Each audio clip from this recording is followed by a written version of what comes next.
여러분 안녕하십니까? 뉴스업 시작합니다. 먼저 이란 전쟁 상황부터 보겠습니다. 미국이 미군 아파치 헬기 격추 사건에 대응하겠다며 이란에 대한 공습을 재개했습니다. 이란은 미국이 이란의 결의를 시험하기로 선택했다며 어떠한 공격도 좌시하지 않겠다는 입장을 밝혔습니다. 워싱턴 연결해 보겠습니다. 신윤정 특파원, 트럼프 대통령이 미군 헬기 추락의 배후로 이란을 지목한 뒤 공습을 재개했군요.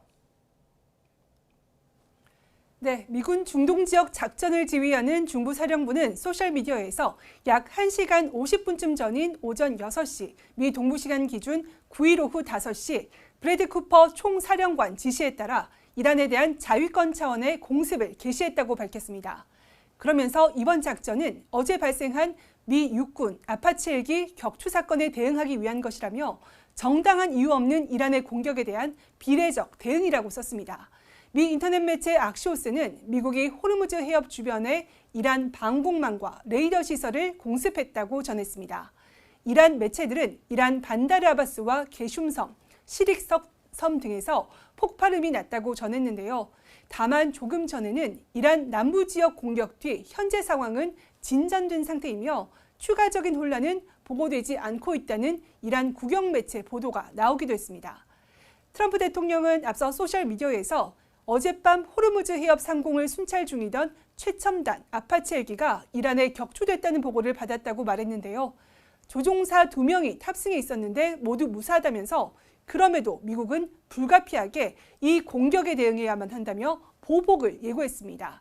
트럼프 대통령의 게시글 이후 5시간 만에 미국이 실제 공습 재개를 감행한 겁니다.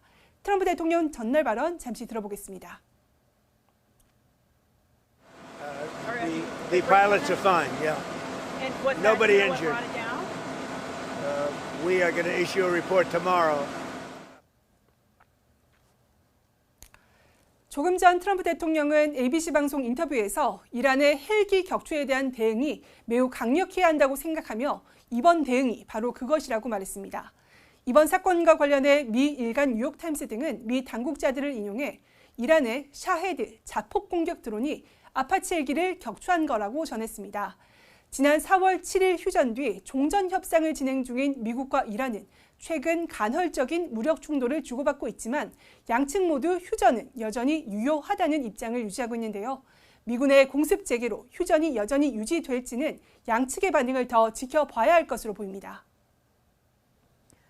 네, 이번 공습에 대한 이란 측의 반응이 조금 전 나왔는데 자세히 전해주시죠. 네, 아바스 아라그치 이란 외무장관은 조금 전 소셜미디어에서 전장에서 패배를 거듭했음에도 불구하고 미국은 우리의 결의를 시험하기로 선택했다고 썼습니다. 이어 우리의 강력한 군대는 어떠한 공격이나 위협도 결코 좌시하지 않을 거라며 안전을 원한다면 우리 지역을 떠나라고 썼습니다. 아라그치 장관은 이에 앞서서도 중동에 주둔하고 있는 미군을 향해 철수하라고 경고했는데요. 소셜미디어를 통해 이란 영토 인근의 외국 군대는 우발적 사고와 잠재적인 교전에 항상 노출돼 있다면서 해결책은 떠나는 거라고 썼습니다. 그러면서 우리는 외교의 언어를 선호하지만 다른 언어를 훨씬 더 잘 구사한다고 덧붙였습니다. 강력한 물리적, 군사적 조치도 불사하겠다는 경고를 잇따라 내놓으면서 이란의 대응 수위에도 관심이 쏠리고 있습니다. 앞서 이란 국영 언론들도 공습 직전 국영 매체를 통해 미국이 헬기 추락을 이유로 적대 행위를 제기한다면 단호하게 대응할 것이라고 경고했습니다.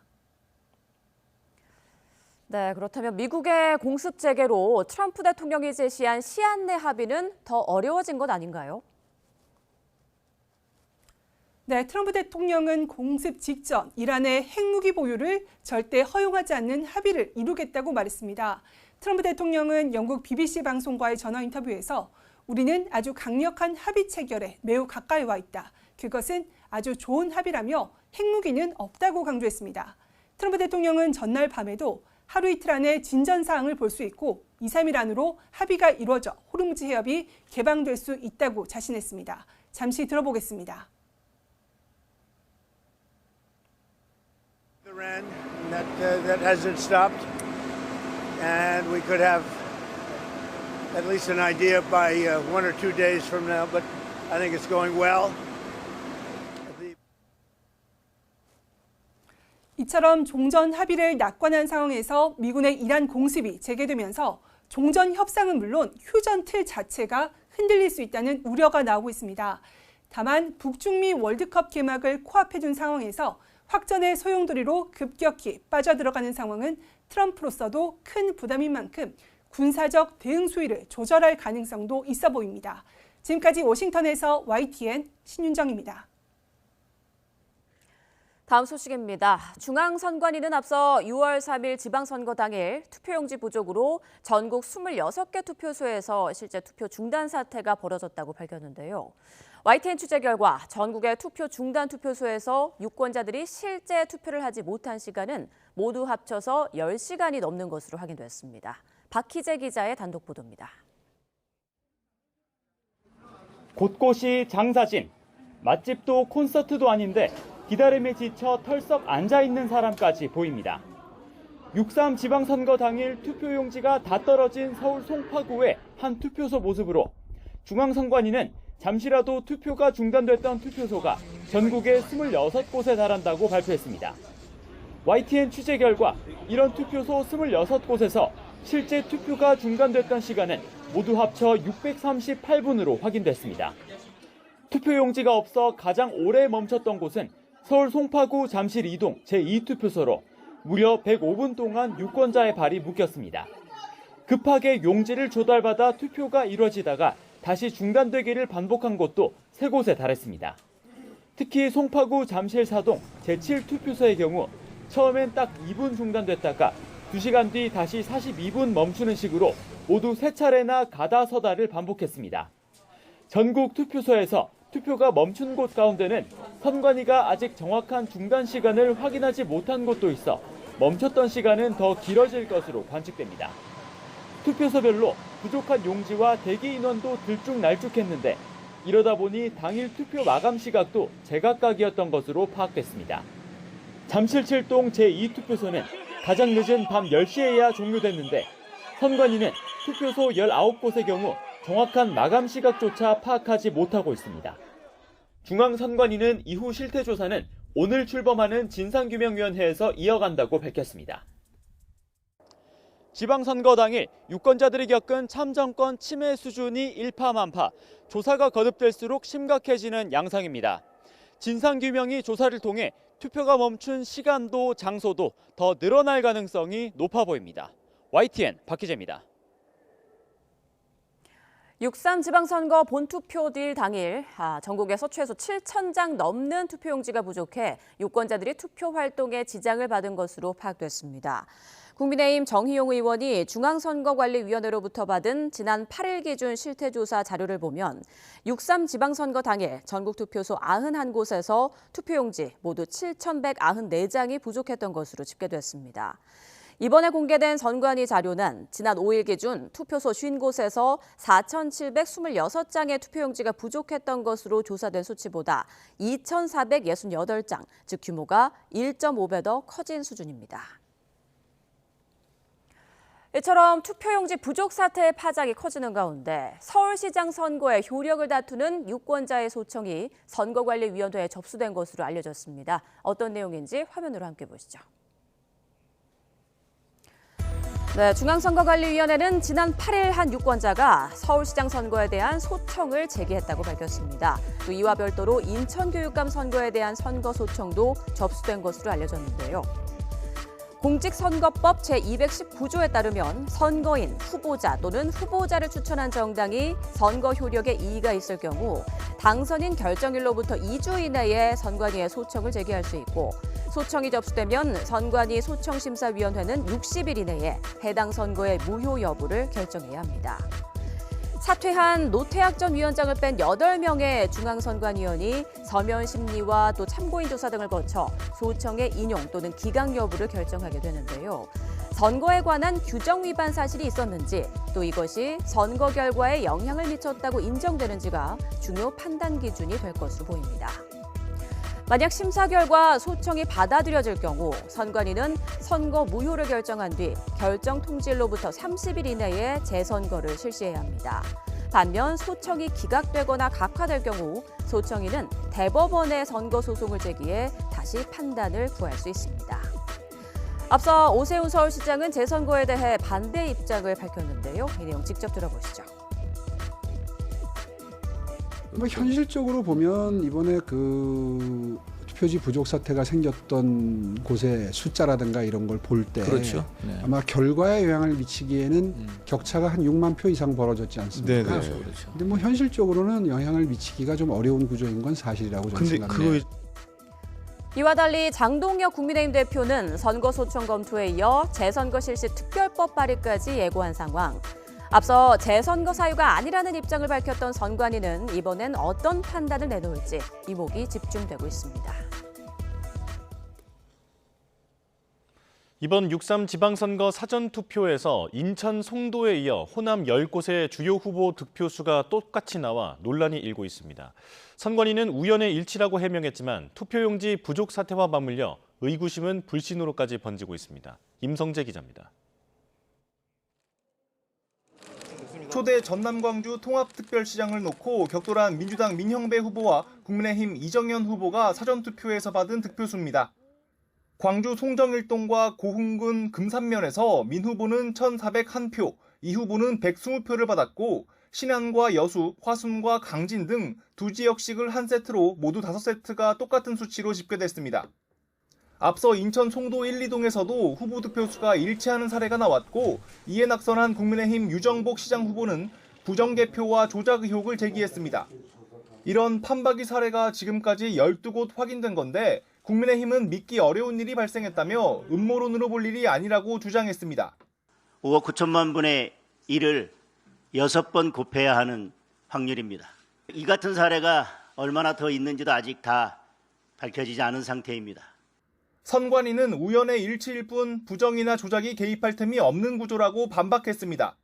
전체 선거인 수와 제3후보의 득표수, 무효표 등이 다른 개표 당시 수기 상황표도 공개했습니다. 투표용지 부족 사태를 촉발한 선관위의 총체적 무능에 유권자 불신은 극에 달한 상황에서 선거철 직원들의 휴가 쏠림 실태도 공개됐습니다. 지난 5월 기준 중앙선관위 휴직자는 181명으로 정원의 6% 수준인데 공무원 평균보단 낮은 편이지만 선거철 유독 휴직자가 증가하는 추세는 뚜렷해 도덕적 해이 여론도 들끓고 있습니다. 선관위는 진상규명위원회를 꾸려 열흘간 조사에 나서기로 했지만 조사 범위는 본 투표용지 부족 사태에만 집중될 것으로 관측됩니다. 조현욱 위원장은 YTN에 A에서 Z까지 진상규명을 하겠지만 일각의 재선거 주장 실효성에 대해선 표차 등을 따져야 한다고 다소 회의적으로 언급했습니다. 초유의 투표용지 부족 사태에 어느 때보다 입법부의 역할이 강조되는 시점입니다. 이 부실투표 개선 등 손질에 무게를 두는 민주당과 사전투표 폐지 등 구조 자체를 손보자는 주장이 나오는 국민의힘 사이에서 접점 찾기가 최대 과제가 될 것으로 보입니다. YTN 임성재입니다. 지난 6.3 지방선거 투표용지 부족 사태의 진상을 규명하기 위한 검경 합동수사본부가 서울중앙지검에 꾸려집니다. 대검찰청은 국민의 참정권 행사에 지장이 초래된 사안을 신속하고 철저하게 규명하기 위해 검경 합수본을 서울중앙지방검찰청에 설치하기로 했다고 밝혔습니다. 본부장은 대검 선거수사지원과장과 서울중앙지검 공공수사 3부장을 지낸 김태훈 서울중앙지검 3차장 검사가 맡습니다. 검경 합동수사본부는 투표용지 부족 사태와 관련해 직무유기 등 고발된 혐의가 성립하는지를 집중적으로 수사할 전망입니다. 실제 처벌로 이어지려면 고의성 입증이 관건이 될 것으로 보입니다. 이준엽 기자입니다.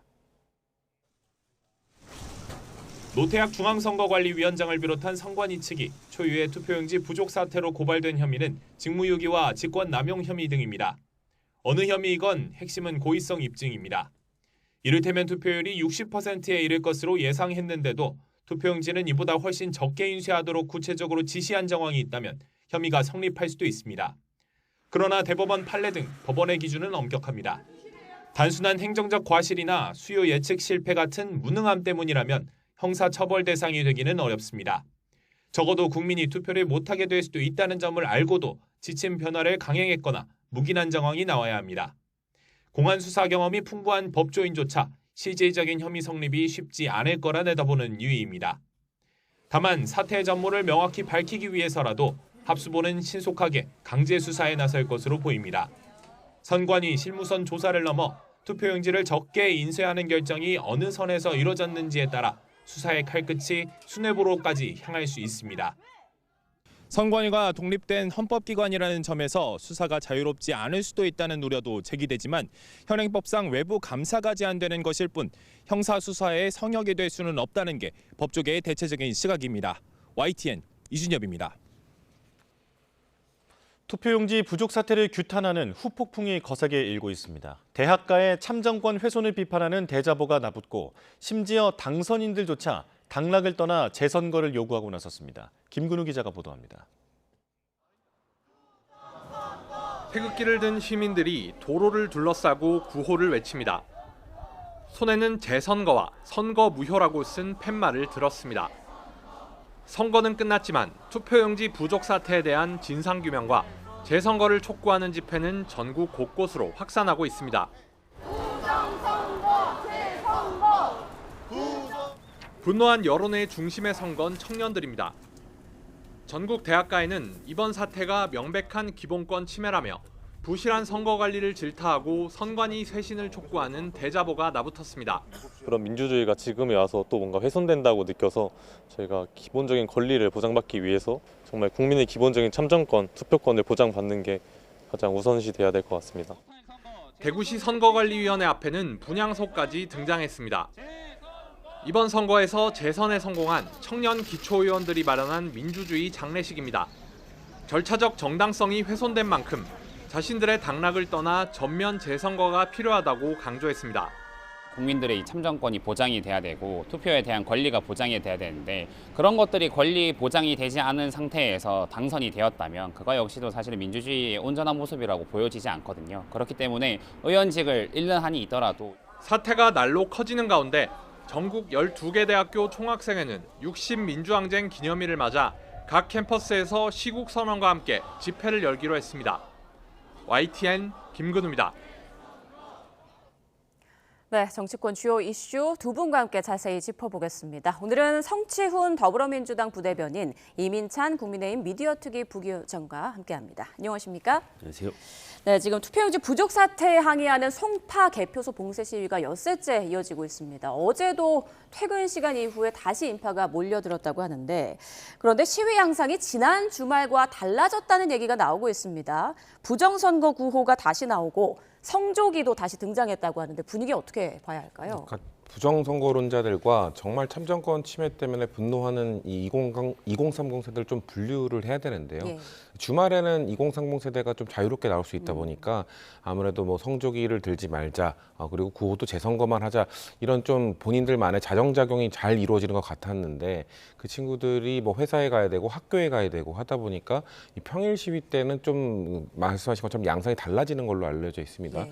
근데 이게 지금 대학가가 지금 이제 기말고사, 이번 주부터 기말고사거든요. 그리고 다음 주까지 기말고사이기 때문에 많은 분들이 만약에 이게 장기화될 경우 지금 청년들 이게 여기 기말고사 때문에 나오지 못하는 청년들이 한 2주 뒤부터는 더 나오게 될 것이다. 그렇기 때문에 지금 좀 오염되고 있는, 저는 개인적으로 부정선거론자들이 이 순수한 시위를 오염시키고 있다고 생각합니다. 오염되고 있는 시위가 만약에 장기화될 경우 한 1, 2주 뒤에 다시 자정적용을 좀 갖고 있는 친구들이 많이 나오게 되면서 좀 다시 또 이렇게 분리가 되어서 좀 따로 각자의 또 이 목소리를 내게 되지 않을까라고 좀 보고 있습니다. 네, 송 대변인께서는 부정선거론자들이 시위를 오염시키고 있다라고 말씀을 하셨는데 지금 국민의힘 장동혁 대표뿐 아니라 뭐 황교안 대표 그리고 전한길 씨까지 현장에 나타나지 않았습니까? 이런 강경 보수 성향의 사람들이 현장에 나타나는 것에 대해서 국민의힘에서는 어떻게 보고 있습니까? 국민의힘 의원들과 황교안 전 대표 그리고 전한길 씨랑 동일선상에서 비교하는 건 조금 엇나가지 않다고 생각을 해요. 왜냐하면 이 장동혁 대표가 최근에 현장에 방문했을 때 모자를 쓰고 본인의 신상을 드러내지 않으려고 노력했던 장면을 다 기억을 하실 겁니다. 그 이유는요, 그 2030의 뜻을 존중하겠다는 게 국민의힘의 의지입니다. 왜냐? 그분들이 그 정말 순수하게 참정권을 침해받은 이 부분에 대해서 분노해서 광장으로 나온 것입니다. 그런데 거기에 어떤 정치적 의도가 묻거나 어떤 사익을 추구하는 사람들의 의도가 묻는다면 그 순수성이 퇴색할 수밖에 없고 국민들로부터 배척당할 수밖에 없다는 걸 저희가 너무나도 잘 알고 있습니다. 과거 민주 진보 진영의 집회 시위 같은 것을 볼 경우에는요, 어떤 사건이 발생을 하면 거기에 뭐 시민단체, 노조 이런 분들이 무대를 설치하고 어떤 주도하는 범국민 땡땡 본부 이런 걸 만들어서 어떤 주도적인 역할을 해왔습니다. 그 이후에 민주당 국회의원들이 합류를 하는 양상을 보였어요. 그런데 이번엔 전혀 양태가 다릅니다. 시민들의 자발적인 참여가 있기 때문에 국민의힘도 저희가 그 순수성을 해치지 않겠습니다. 저희도 저희가 할 수 있는 권한 내에서 이 부분에 대해서 제도적 보완책이나 이런 것들을 풀어가겠습니다라는 의지를 보이고 있는 것이거든요. 근데 황교안 전 대표 같은 경우에는 굉장히 부정선거를 주장하고 계시는데 그 모습은 지금 저 2030의 순수한 모습과는 결이 다르다. 그래서 좀 우려가 된다는 말씀을 드리고 싶습니다. 네, 그거는 좀 선을 그어야 된다는 말씀 해주셨습니다. 그런데 현장에서 일부 과격한 행동도 이어지고 있는 걸로 알려지고 있는데 핸드볼 유소년 선수들의 가방을 뒤지는가 하면 경찰을 향해서 중국인 아니냐 조롱 섞인 발언도 이어지고 있다고 합니다. 이런 부분에 대해서는 어떻게 대응해야 한다고 보세요? 일단 전 그런 행동을 하는 분들은 제가 아까 두 가지 분류 나눠야 된다고 생각했는데 순수한 분노로 나온 2030 세대와 부정선거론자들 중에 전 후자에 해당할 가능성이 매우 높다고 생각합니다. 왜냐하면 순수한 목적을 갖고 나온 친구들은 2030 세대들은 본인들만의 규칙을 정해놓고 지키기 위해 엄청 노력을 하더라고요. 그러니까 구호도 부정선거라고 외치지 말자, 재선거만 외쳐야 된다. 그리고 성조기를 들지 말자, 순수하게 태극기만 들자. 그리고 세 번째가 네 번째에 있는 게 평화를 무조건 추구하자, 평화적으로 해야 된다. 이 얘기를 계속 내세우고 지키고 있기 때문에 그 친구들은 제가 알기로 이 시위를 한 다음에 쓰레기 한 톨 남기지 않으려고, 왜냐하면 책 잡히지 않기 위해서, 혹시나 본인들의 순수성을 의심받지 않기 위해서 그런 노력까지 하는 친구들이거든요. 그렇기 때문에 저는 이런 국민들께서 납득하기 어려운 행동을 하는 사람들은 100% 저는 부정선거론자들일 거라고 보고 있기 때문에 특히나 지금 말씀하신 것처럼 중국 공안, 지금 사실 부정선거론자들의 그 이론적 바탕, 이론이라고 할 수 있을지 모르겠습니다. 주장의 바탕에는 중국이 개입돼 있다라는 얘기를 계속 하거든요.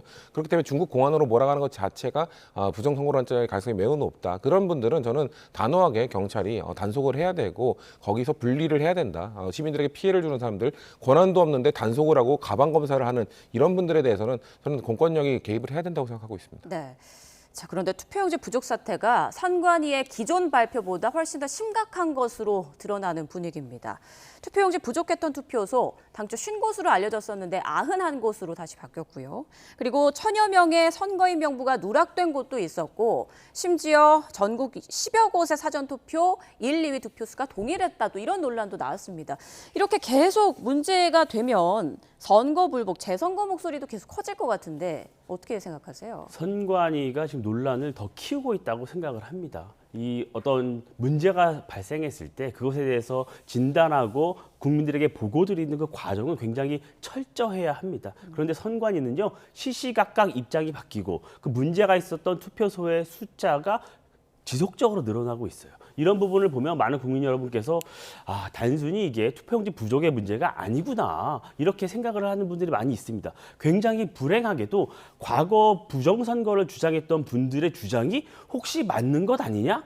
이렇게까지 생각하시는 국민 여러분들이 점점 늘어나고 있습니다. 선관위가 이런 불신을 자초하고 있습니다. 그러면 이런 여러 가지 문제점, 논란이 불거졌을 때 그것을 녹여내고 광장의 목소리, 시민의 목소리를 담아서 제도적으로 보완하고 문제를 찾아내는 것은 정치권의 역할입니다. 그런데 이 정치권이 이 시민들의 목소리만큼 빠르게 대응을 하고 있는가? 이 부분은 좀 반성해야 할 대목이 있다고 생각을 합니다. 그렇기 때문에 선관위가 먼저 이 부분에 대해서는 본인들이 조금 더 단순히 발표하고 끝낼 문제가 아니라 지금까지 어떤 문제가 더 있었는지 이 부분을 좀 더 면밀히 들어보다 봐야 한다고 생각을 하고요. 저는 조금 민주당에게 촉구하고 싶은 부분은요. 지금 이 민주당이 취하는 입장은 투표용지 부족이나 이런 제한된 부분에 대해서만 들여다보자는 입장으로 보입니다. 그런데 그럴 수가 없는 상황이 이미 됐어요. 이런 어떤 특정 선거구, 다수의 선거구에서 1, 2위 후보자의 득표수가 완전히 동일한 것들이 굉장히 많이 나오고 있습니다. 선관위는 우연의 일치라고 주장을 하고 있지만 많은 국민들께서는 이게 가능한가? 이런 우려를 하고 계십니다. 그렇기 때문에 저는 이번 국정조사, 특검 반드시 필요하고 그 과정에서 이런 부분까지도 국민적 의혹을 불식시키는 차원에서 이런 의혹까지도 전부 들여다봐야 한다. 이렇게 말씀드립니다. 자, 그렇다면 오세훈 서울시장은 지금 재선거는 불필요하다라고 말을 하고 있는데 국민의힘 그리고 이 부원장께서는 재선거의 필요성에 대해서는 어떻게 생각하십니까? 이 전면적 재선거 이 부분은요 사법적 영역입니다. 그렇기 때문에 정치권이 주장한다고 전부 받아들여질 수는 없어요. 그러나 전면적 재선거를 주장하는 국민들도 분명히 계십니다. 그렇기 때문에 정치권은요 충분히 재선거로 가야 하는 어떤 법적 절차는 밟아둘 필요가 있습니다. 그러나 전면적 재선거가 현실적으로 어렵다는 여론이 굉장히 많아요. 왜냐하면 선거 결과에 영향을 줄 수 있다는 게 확인이 되어야 합니다. 그러나 다만 어떤 서울시장 선거나 이런 광역단체장의 전면적 재선거는 어려울 수 있겠지만 특정 선거구, 기초 광역의원 같은 경우에는 100표, 200표 차이로 굉장히 결과가 뒤집어질 수도 있는 사안입니다. 그렇기 때문에 이 부분에 대해서는 면밀히 따져서 사법적 판단에 따라서 일부 지역에 대해서는 재선거를 할 필요가 분명히 있을 수 있다. 예. 이 부분은 사법부에서 판단할 문제다라고 생각을 합니다. 네, 성 부대변인 의견도 좀 들어볼까요? 글쎄요, 사법적 영역이라고 해서 정치권이 그런 주장을 해도 될까요? 저는 사법적 영역이기 때문에 오히려 장동혁 대표처럼 전면 재선거를 주장하는 것은 매우 위험한 주장이라고 생각을 합니다. 오히려 정치권이 해야 될 일은 그런 주장을 하는 분들께 이런 것들은 불가능합니다. 이런 것들은 저희의 영역이 아닙니다라고 설명을 드려야 되고요. 그리고 말씀하신 1, 2표차와 2, 2표차가 다른 부분, 사실 부정선거론자들이 주장을 하고 있는 것은 그 표가 사전에 들어갈 때 투표하면 들어갈 때 조작이 된 게 아니라 그걸 카운팅하는 과정에서 조작이 있다라고 주장을 하고 있거든요. 자, 그러면은 제가 알기로는 이 해당 투표소 지금 그 1위와 2위가 관내 사전 투표가 똑같이 나온 투표소에 그 지역구를 두고 있는 국민의힘 당협위원장 분을 제가 얘기를 받아봤는데 네. 그분들이 다 참관인을 보내거든요. 개표 과정에서. 본인이 참관인을 보냈는데 그 보냈던 참관인들이 그 똑같은 표가 나온 거기에 참관인들이 전혀 문제가 없었다고 얘기를 했다고 저도 들었어요. 그럼 국민의힘이 이 똑같이 표가 나온 곳에 참관인을 보낸 사람들을 확인을 한 다음에 우리가 참관인을 보내봤는데 개표 과정에는 문제가 없었다. 정말 우연의 일치다. 이런 것들은 너무 부정선거론으로 흐를 수 있으니 자제하시라라는 얘기를 해줘야 됩니다. 그런 얘기를 안 하고 자, 이게 의혹이 있으니까 더 크게 해야 된다. 더 크게 조사를 해야 된다. 이렇게 주장하는 거는 정치권이 해야 될 일이 아니고요. 오히려 국민들이 갖고 있는 약간의 의구심을 더 증폭시킬 수 있는 저는 악영향을 미친다고 보기 때문에 정치권이 이럴 때일수록 자중해야 됩니다. 네, 재선거에 대한 두 분의 의견 들어봤고요. 지금 국정조사 요구서를 여야 나란히 제출했지만 대상이나 여러 세부적인 내용에 대해서는 양측 의견이 좀 갈리는 것 같습니다. 일단 국민의힘 일부에서는 국정조사 대상에 청와대와 대통령까지 포함시켜야 한다라고 하고 있고 장동혁 대표는 선관위 특검법도 얘기하고 있는데 국민의힘 입장 다시 한번 정리를 좀 해주시죠. 특검은 반드시 필요하다고 생각을 하고요. 그 대상을 좀 논의를 해봐야 되겠지만 정부도 책임에서 자유로울 수 없다는 입장은 명확합니다. 왜냐하면 행안부령에 보면요. 선거 관련 업무를 한다고 담당하는 부처라고 적시가 되어 있어요. 그 입장은 그렇다 보면 행안부가 이 선거 관련 업무를 지원을 했고 담당을 하는 정부 부처입니다. 그러면 이 투표지 부족 사태가 있었고 관리부실 문제가 굉장히 대두되고 있는 상황에서 정부는 아무런 책임이 없다? 이렇게 말할 수 있습니까? 저는 많은 국민들께서는 이 주장에는 동의하지 않을 거라고 생각을 해요. 그렇기 때문에 민주당은 꼬리 자르기식으로 선관위가 헌법기관이고 선관위만 담당한 관련돼서 우리가 들여다보면 된다. 정부가 무슨 잘못이 있느냐라고 꼬리 자르기를 하고 있는데 저는 그게 국민적 시각에는 맞지 않는다고 생각을 합니다. 그러면 행안부는 관련 업무를 어떻게 했는지, 선관위에 어떤 협의를 했고 어떤 관련 업무를 했는지를 들여다보는 것도 차제해야 될 문제라고 생각합니다. 선관위에 대한 국민적 분노, 불신이 양상된 게 이번 단발성 문제가 아닙니다. 과거에 우리 잘 기억하시고 있지 않습니까? 3년 전에 가족, 부정채용 문제 굉장히 대두된 경우가 있습니다. 그때 민주당의 입장은 어땠죠? 그때 특검에서 들여다보자고 했을 때 동의하셨습니까? 이런 것들이 누적된 불신이 지금 터져나오고 있는 겁니다. 그러면 앞으로 있을 수많은 선거에서 국민들께서 신뢰하고 선관위를 믿을 수 있도록 이번에 완벽하게 들여다보고 개선해야 될 부분은 개선을 해야 됩니다. 그러면 정부를 담당하고 있는 행안위조차도 그리고 정부조차도 자유로울 수 없다. 이번에 전부 다 들여다봐서 문제점을 고쳐내야 된다 하는 게 국민의힘의 입장입니다. 네, 민주당 반론도 들어보죠. 이 문제가 발생한 이유를 아셔야 되는 건데요. 선관위가 이 독립성이라는 방패막이 삼아서 계속해서 이렇게 뭔가 자정작용을 하지 못한 게 이런 사단까지 난 겁니다.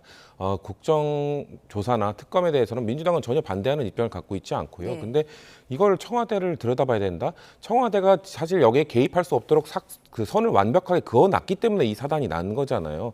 만약에 개입을 할 수 있었다면 그러면 과거는요. 과거 정부는요. 과거 정부 보수 정부 때는 그러면 개입을 했습니까? 과거 보수 정부 때도 개입을 안 했다는 걸 저희는 알고 있기 때문에 이거는 청와대를 들여다볼 영역이 아니라 이걸 선관위를 정말 탈탈 털어야 된다라고 저희도 동의를 하고 있는 겁니다. 근데 이거를 정쟁화시켜서 저는 장동혁 대표가 이거를 마치 받아들일 수 없는 걸 제안해서 역시 집권 여당은 제안을 받아들이지 않는다. 그렇기 때문에 나는 당대표직을 계속 유지해야 된다라는 당권을 유지하기 위한 수단으로 악용하고 있다는 생각을 지울 수가 없어요. 그렇기 때문에 국민들께서 저는 오히려 이건 꼬리 자르기가 아닙니다. 왜냐하면 선관위와 행정부는 지금 다른 몸통이에요. 다른 몸통인데 어떻게 이게 꼬리 자르기입니까? 다른 몸으로 연결되어 있는 꼬리가 어떻게 연결되어 있습니까? 저는 불가능한 맞지 않는 이야기라고 생각하기 때문에 정말 이 사건을 보고 싶다고 한다면 지금 민주당이 제안하고 있는 특검, 그 특검 안에서 특검과 국정조사 그 안에서 선관위를 들여다보는 것 혹시나 우리가 제안한 거에 조금 더 부족한 부분이 있다면 그걸 제안하면 됩니다. 근데 그게 아니라 자꾸 청와대를 들여다봐야 된다. 그래야 되는 것이다. 그래야 청와대가 지금까지 뭘 잘못했는지 알 수 있다라고 하는 거는 너무 이 문제를 정쟁화시키고 확대시키는 거라고 생각합니다. 장동혁 대표가 그 사퇴론을 막는 카드로 재선거를 이용하고 있다. 이런 말씀은 어떻게 생각하세요? 장동혁 대표의 사퇴가 이 재선거론을 주장하면 그게 다 해결이 될까요? 정치적으로? 저는 그거에 문제는 동의하지 않아요. 그 두 개는 전혀 다른 별개의 사안인 것이죠. 만약에요, 이 지방선거 국민의힘이 패배했습니다. 정치적으로 책임질 부분이 있다면 책임질 사람은 책임을 당연히 져야 됩니다. 어물쩍 넘어갈 수 없죠. 그런데 그 과정과 절차가 필요합니다. 민주당 역시도 지방선거에 대해서 그 결과에 대해서 맞듣지 않아 합니다. 그런데 책임지는 사람이 있습니까? 똑같은 거예요. 제 정당에서 필요한 절차가 있는 것이 당내 여론이 있는 것이. 그런데 만약에 장동혁 대표가 이 상황에서 이 선관위 부실 문제 자체를 문제 삼지 않는다면, 야당이 광장과 시민의 목소리를 담아내지 않는다면, 야당이 정치적으로 어려운 상황이라고 해서 그 목소리를 외면한다면 그것은 정당의 존재 이유가 없어진다고 생각을 하는 겁니다. 장동혁 대표의 정치적 입지, 현 상황 문제를 떠나서 이 선관위의 부실 문제만큼은 야당이 목소리를 내야 하는 당연한 문제이기 때문에 이 문제는 야당 당대표로서, 현직에 있는 야당 당대표로서는 당연히 이 문제를 공론화하고 대안 마련을 위해서 노력하는 건 굉장히 당연한 역할이다라고 생각합니다. 네, 투표용지 부족 사태. 네. 일단 우리 당 같은 경우는 지도부 중 이현주 최고위원이 책임지고 사퇴를 했고요. 장동혁 대표는 본인이 주장했던 기준, 작년 전당대회 나오셨을 때 지방선거 패배하면 사퇴하겠다라고 얘기를 했었고, 그 이후 인터뷰에서 그 선거의 기준, 승리의 기준은 서울시장 선거와 부산시장 선거다라고 본인 입으로 얘기했습니다. 본인 입으로 얘기했던 기준에 지금 충족하지 않았잖아요. 그러니까 사실 사퇴 요구가 빗발치고 있는 건데, 장동혁 대표가 짧은 임기였지만 지금 1년이 채 안 됐지만 사퇴 요구를 상당히 많이 받았거든요. 그럴 때마다 내세웠던 게, 자, 24시간 필리버스터 하는데 당대표 지금 사퇴하라고 할 거야? 그때 뭐 넘어갔죠. 자, 이제 또 단식을 합니다. 단식하는데 당대표 사퇴하라고 할 거야? 또 넘어갔죠. 지금 이제 또 집권 여당, 선관위를 상대로 이렇게 거리로 나가서 열심히 싸우고 있는데 나 사퇴하라고 할 거야? 지금 악용하고 있는 겁니다. 누가 봐도 악용하고 있는 것이기 때문에 저는 국민의힘 내부에서 오히려 이런 상황이라면은 장동혁 대표 사퇴 안 하셔도 되니까, 그러니까 전면 재선거나 이런 무리한 요구 좀 하지 마십시오라는 목소리가 나와야 됩니다. 그러지 않고서는 장동혁 대표 계속 무리한 요구할 거고, 계속 국민의힘이 국민들과 좀 괴리되는 생각을 장동혁 대표 입을 통해서 듣게 될 거니까 장동혁 대표를 말리라는 좀 말씀을 드리고 싶습니다. 네, 장동혁 대표의 거취, 오늘 진행되는 국민의힘 신임 원내대표 결과에 따라 달라질 수 있다는 얘기가 나오고 있습니다. 지금 김도읍, 성일종, 정점식 의원 3파전이 펼쳐지는데, 자, 지금 이 세 후보의 장 대표 거취에 대한 입장은 어떻습니까? 이 각기 좀 생각이 좀 다른 걸로 보여집니다. 예. 다만 이 세 분의 공통점이 있어요. 무리한 퇴진, 강제적인 퇴진은 옳지 않다라는 겁니다. 그 이유는 많은 국민 여러분들께서 이 지방선거에서 야당에게 경고장을 날려주신 거 맞습니다. 맞지만 또 다른 한 측면에선 기회를 주신 부분도 맞습니다. 오세훈 시장의 당선을 통해서 야당에게 제 역할을 하라는 기회를 주신 것도 맞아요. 근데 그 여론을 해석해 보면 야당이 왜 그렇게 너희들 안에서 싸우느냐, 내부 정비를 좀 잘해라 라는 여론도 만만치 않습니다. 장동혁 대표 지방선거에서 어떤 책임질 부분이 있다면 책임져야 한다는 여론이 당내에서 분명히 존재합니다. 그래서 이번 원내대표 경선에서 누군가 된다 하더라도 이 지도부의 거취 문제는 당내 총회를 모아서 어떤 절차에 따라서 진행될 문제지 강제적으로 어떤 과거와 같은 방식으로 진행되진 않을 것이다라는 말씀드리고 싶습니다. 한동훈 의원의 그 복당과 관련해서도 세 후보 모두 좀 빠른 복당에는 선을 그은 것 같더라고요. 왜냐면요, 한동훈 의원 같은 경우에는 예. 강한 팬덤이 있죠. 강한 팬덤이 있으면 작용이 있으면 반작용이 있습니다. 강한 안티도 또 있어요. 당 내에서는 한동훈 의원이 이번에 북구 갑 주민들의 선택을 받아서 의회에 입성은 했지만 아직 과거의 앙금이 남아있는 부분이 많습니다. 그렇기 때문에 본인이 어떤 의회 활동을 통해서 정치적인 모습을 보여주고 정치력을 입증을 해서 많은 상처받는 국민의힘 당원들에게 조금 더 다가가는 그 과정이 필요하다는 것으로 보여져요. 그리고 조금 있으면 이제 곧 총선 국면으로 들어갑니다. 네. 그러다 보면 국민의힘의 승리를 위해서 다양한 논의들이 분출될 수밖에 없어요. 그 과정에서 자연스럽게 하나가 된다면 보수가 하나 되는 모습, 그것이 유권자들, 만약 국민들께 오히려 다가가는 모습, 그 기회가 된다라고 판단을 하고 있는 게 아닌가 싶습니다. 그럼 짧은 답변 좀 부탁드리겠습니다. 세 후보 중 당내에서는 좀 어느 쪽에 무게가 실리는 것 같습니까? 글쎄 이제 원내대표 경선 같은 경우에는 정말 그 누구도 예측을 할 수 없기 때문에 많은 분들이 이런저런 가설을 통해서 답변을 주시는데 저는 그 예상이 많이 틀릴 수 있다. 이 정도까지 말씀드리겠습니다. 알겠습니다. 잠시 뒤에 결과를 좀 보도록 하고요. 민주당 상황도 보겠습니다. 어제 이재명 대통령 유럽 순방길에 항상 모습을 보이던 정청래 대표는 보이지 않았고요. 그 자리에 김민석 총리가 이 대통령과 나란히 걸었습니다. 이걸 보고 이 대통령이 김 총리를 당대표로 확실히 밀어주려는 것 아니냐 이런 얘기가 나오고 있는데요. 이 상황 좀 어떻게 보세요? 만약에 정청래 대표가 그 자리에 나가셨으면 언론에서는 어색한 기류가 흘렀는데요 라고 보도를 하시지 않았을까요? 예. 그런 생각이 좀 들고요. 아무래도 지금 청와대 정식 입장은 중동 문제나 지금 선관위 문제나 지금 상황이 엄중하다 보니까 이런 상황 속에서 굳이 최소화시켰다라고 얘기를 하고 있고, 김민석 국무총리 그럼 왜 왔느냐? 원래 이런 언론에서 지적하는 건 이거거든요. 원래 국무총리는 순방을 떠나실 때가 아니라 순방을 도착하실 때 보통 가는데 떠나실 때까지 간 이유는 뭐냐라고 하는데, 이번에 우리가 알고 있다시피 이제 한성숙 차기 국무총리가 이제 지명이 됐습니다.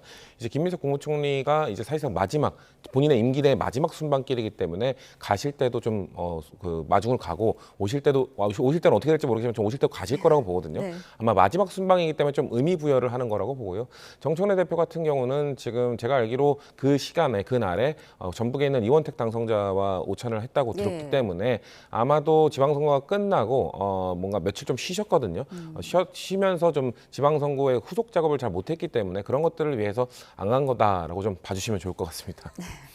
자, 이제 전당대회 날짜가 8월 17일로 정해지지 않았습니까? 이제 맞습니다. 전북을 찾은 정청래 대표가 전북 지역을 찾은 그 이후에도 관심이 쏠리는데 전북 지역 권리당원 표심 향방도 관심이잖아요. 좀 어떻게 볼 수 있을까요? 일단 권리당원이 전북에 20만이 넘는 걸로 알고 있고 호남이 30%가 넘습니다. 전체 당원 중에. 그렇기 때문에 상당히 호남의 민심이 차기 전당대회 향방을 가늠할 거라고 결정할 거라는 말씀들이 많죠. 근데 이번 선거에서 사실 전북에서 무소속 김관영 지사의 출마, 그리고 40% 이상의 득표, 그리고 호남에서의 좀 지금 현 지도부에 대한 반발, 이런 것들이 사실 상당히 그 정청래 대표 입장에서 심각하게 다가왔을 겁니다. 그렇기 때문에 본인이 지금 민심을 좀 듣고 다닌다고 하는 게 아마도 호남 민심을 좀 듣고 다니고 있을 겁니다. 본인이 8월 전당대회 때 출마했을 때 연임이 정말 가능할 수치인지, 아니면 정말 저항이나 1년에 대한 평가가 냉혹한지, 이런 것들을 좀 듣는 과정이라고 보기 때문에 아마 정청래 대표가 정치를 오래 하셨기 때문에 호남 민심이 어떤지 본인이 진짜 할 수 있을지 없을지에 대한 판단을 충분히 하실 거라고 봐요. 그렇기 때문에 그 과정을 거쳐서 출마 선언을 진짜 이어지는지를 지켜봐 주시면 될 것 같습니다. 네, 성 부대변인께서 이제 당내 문제다 보니까 좀 조심스럽게 말씀을 하시는 것 같아서 국민의힘에서 이 상황을 좀 어떻게 보고 있는지도 궁금합니다. 어제 순방길에 정청래 대표는 안 보이고 김민석 총리가 나온 모습 좀 어떻게 해석하십니까? 의도된 논란이라고 생각합니다. 왜냐면요, 대통령 순방길의 환송 행사라고 표현을 해요. 환송 행사. 대통령이 출국 공항에서 풀기자단이 들어갑니다. 풀기자단이 들어가서 누구와 대화를 하는지, 참석자가 누구인지를 다 기록을 합니다. 그 이유는 보도를 하기 위해서예요. 과거에도 환송 행사에 누가 참석했고 안 했는지를 두고 굉장히 논란이 됐습니다. 저는 이것은 지방선거의 결과, 그리고 대통령의 기자회견에서의 발언, 그리고 정청래 대표에 대한 불참을 통보한 것, 이게 다 같은 연장선에 있다고 생각합니다. 지방선거 패배 책임은 정청래 대표에게 있고 다음 전당대회에서 나는 정청래 대표를 원하지 않는다는 명확한 사인을 준 것이다라고 야당의 입장에서 평가하고 있습니다. 국민의힘 입장만 들어봤습니다. 네, 두 분 말씀은 여기까지 듣도록 하죠. 성치훈 더불어민주당 부대변인, 이민창 국민의힘 미디어특위 부위원장과 함께 전국 이슈들 살펴봤습니다. 고맙습니다.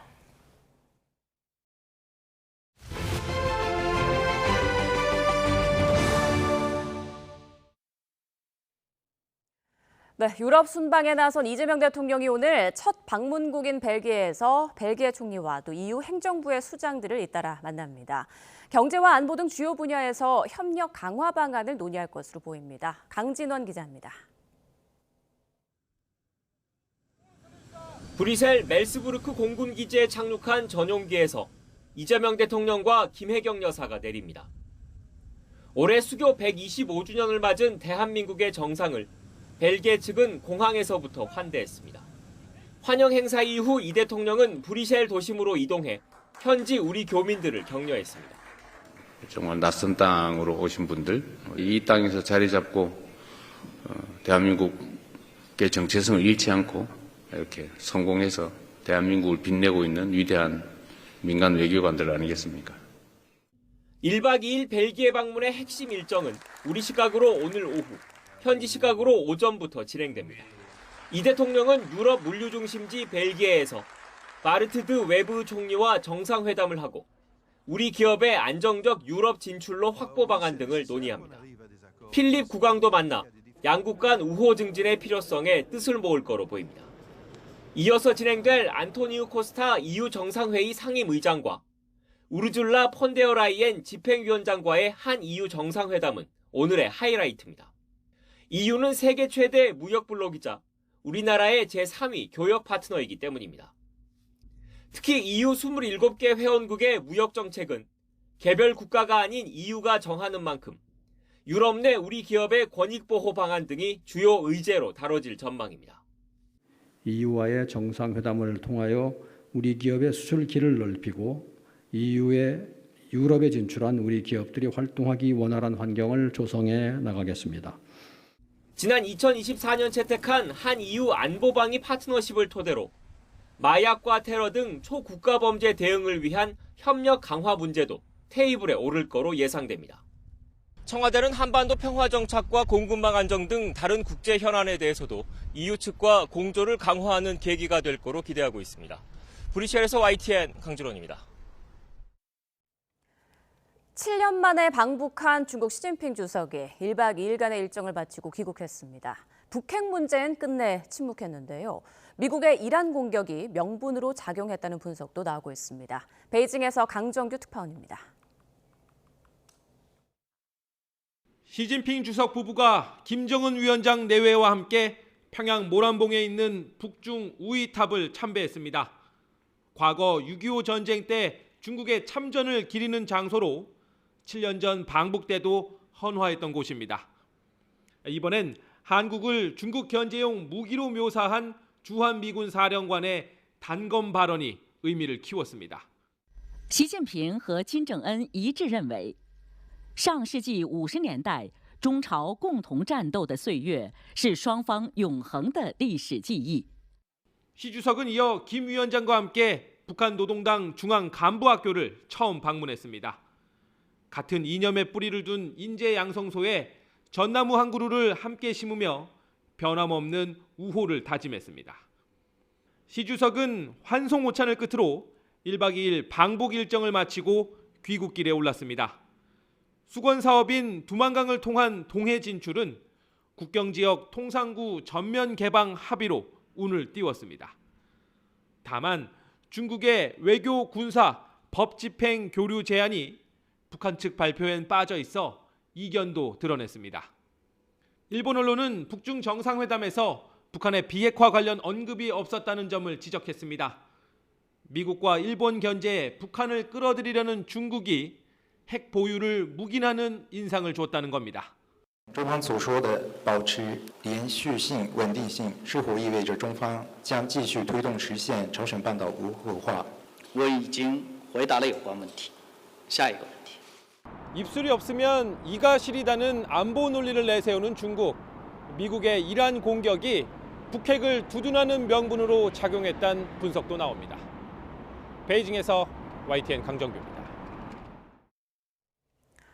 미국 로스앤젤레스 시장 예비선거 개표 작업이 지연되면서 트럼프 대통령이 연일 부정선거 의혹을 제기하고 있습니다. 이란 전쟁 장기화의 여론이 악화하면서 중간선거를 앞두고 지지층 결집에 나섰다는 분석이 나옵니다. 워싱턴에서 홍상희 특파원입니다. 트럼프 미 대통령은 지난 2일 치러진 로스앤젤레스 시장 예비선거에 대해 부정선거 의혹을 제기했습니다. 개표 초반 2위를 기록하던 공화당 소속 스펜서 프렛이 우편 투표 개표 이후 역전당하자 제3세계에서 일어날 법한 선거 조작이라고 주장한 겁니다. 지난 7일 방영된 NBC 방송과의 인터뷰에서는 부정선거를 주장하다 진행자가 근거를 묻자 자리를 박차고 퇴장하기도 했습니다.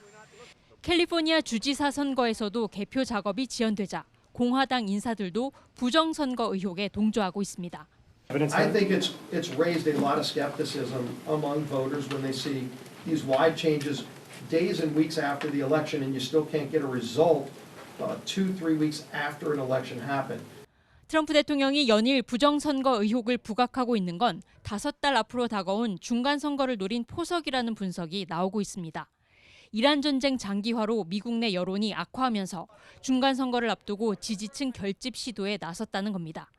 트럼프 대통령은 최근 충성파로 꼽히는 빌 펄티 연방주택금융청장을 국가정보국 DNI 국장 직무대행으로 임명하면서 부정선거 의혹을 언급하기도 했습니다.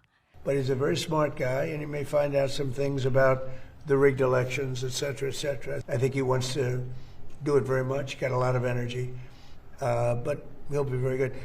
트럼프 대통령은 지난 2020년 대선 패배 이후 부정선거 주장을 폈고 이에 동조하는 강성 지지자들이 연방의회 의사당에 난입해 16 의사당 폭동 사태가 벌어지기도 했습니다. 일각에서는 오는 11월 연방 상하원 의원들을 선출하는 중간선거에서 공화당이 실패할 경우 트럼프 대통령이 부정선거를 주장하며 불복에 나설 가능성도 제기하고 있습니다. 워싱턴에서 YTN 홍상입니다. 이번 선거에서 서울시장 후보로 출마했던 개혁신당 김정철 최고위원이 법원에 제기한 증거보전 신청이 일부 인용됐습니다. 다만 투표용지 부족 사태가 빚어진 송파구의 투표함과 투표지는 증거보전 대상에서 제외됐습니다. 조경원 기자입니다. 법원은 서울시장 후보였던 개혁신당 김정철 최고위원이 제기한 증거보전 신청에 대해 일부 인용 결정했습니다. 김 최고위원이 진실을 지키겠다며 중앙선거관리위원회 등을 상대로 투표지 부족 사태가 빚어진 투표소에 투표함과 투표지 등에 대한 증거 보전을 신청한 지 하루 만입니다. 보전 대상에 포함된 건 잠실 7동 제2투표소에서 발견된 인쇄 매수 1,900매 표기가 있는 투표용지 보관 상자입니다. 1,900매는 해당 투표소 선거인 수의 49%에 해당하는 수치라는 점이 알려지면서 선관위가 인쇄 당시 50% 하한도 지키지 않았다는 논란이 일었습니다. 또 송파구에 있는 투표소 10곳과 이곳에서 투표함을 보관하는 장면을 촬영한 CCTV 영상도 보전 대상입니다. 투표용지 부족과 관련한 송파구 선관위 직원들의 단체 대화방과 메신저 기록도 법원은 보전해야 할 증거로 인정했습니다. 법원은 다만 투표용지가 부족했던 서울시 33곳 투표소의 본투표함과 투표지는 증거보전 대상으로 받아들이지 않았습니다. 법원은 결정문에서 선관위가 투표함과 투표지 등을 당선인의 임기 동안 보관하고 있기 때문에 인용하지 않더라도 신청 목적을 달성할 수 있다고 판단했습니다. 또 법관과 신청인 등이 직접 현장을 방문해 1,900매가 적혀있던 투표지 보관 상자를 검증하고 보전하기로 한 증거물들을 모두 동부지법에 보관할 예정이라고 밝혔습니다. 김 최고위원이 조만간 선거무효 소송의 전 단계인 선고소청 제기에 나설 예정인 가운데 이번에 보전 명령이 내려진 증거가 앞으로 이어질 소송에서 미칠 영향에도 관심입니다. YTN 조경원입니다. 검경 합동수사본부 구성과 별개로 경찰 수사도 속도를 내고 있습니다. 경찰은 선관위 관계자들에게 잇따라 출석을 통보했는데 합수본에 사건을 넘기기 전까지 필요한 수사는 빠르게 진행한다는 방침입니다. 김희영 기자가 보도합니다. 경찰이 투표용지 부족 사태로 고발된 구단위 선관위 직원들에게 출석을 요구한 것으로 확인됐습니다. 서울경찰청 광역범죄수사대는 투표용지가 부족했던 서울 송파, 강남, 광진, 서초, 동작 등 모두 5개 구의 선관위 직원들과 출석 일정을 조율하고 있다고 밝혔습니다. 경찰은 일단 이들을 참고인 신분으로 불러 투표지 배분부터 부족 사태 대응이 적절했는지 등을 확인할 것으로 보입니다. 이와 함께 투표소 내부 CCTV도 확보해 분석하는 것으로 파악됐습니다. 앞서 경찰은 사건 배당 나흘 만에 선관위 관계자들을 상대로 직무유기와 직권남용 등 혐의 고발장을 제출한 시민단체 대표를 불러 고발인 조사를 마쳤습니다. 지난 주말에는 선거 사무를 도운 공무원과 용지가 부족해 투표하지 못한 시민들을 상대로도 참고인 조사가 진행됐습니다. 수사에 속도가 붙었다는 관측이 나오는데 경찰은 검경 합동수사본부가 본격 운영되기 전까지 필요한 수사를 빠르게 진행할 예정이라고 밝혔습니다. YTN 김희영입니다. 개표소 봉쇄 시위가 계속되는 가운데 부정선거 구호가 전면에 나오는 등 현장 분위기는 초기와는 다른 양상을 보이고 있습니다. 급기야 시민에 대한 불법적인 검문까지 이어지자 경찰이 엄정 대응 방침을 밝혔습니다. 표정우 기자의 보도입니다.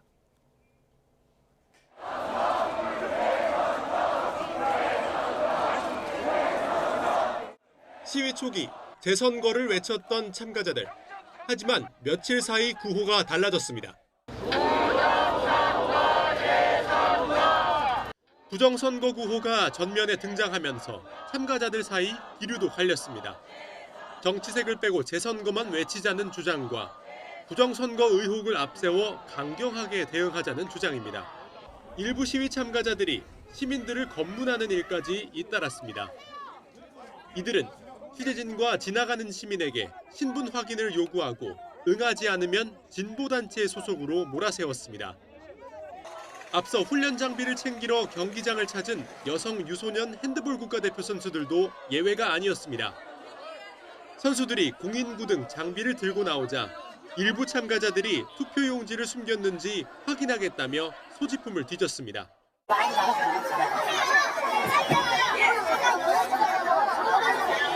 도를 넘는 행위가 이어지자 경찰은 시위 닷새 만에 엄정 대응을 경고했습니다.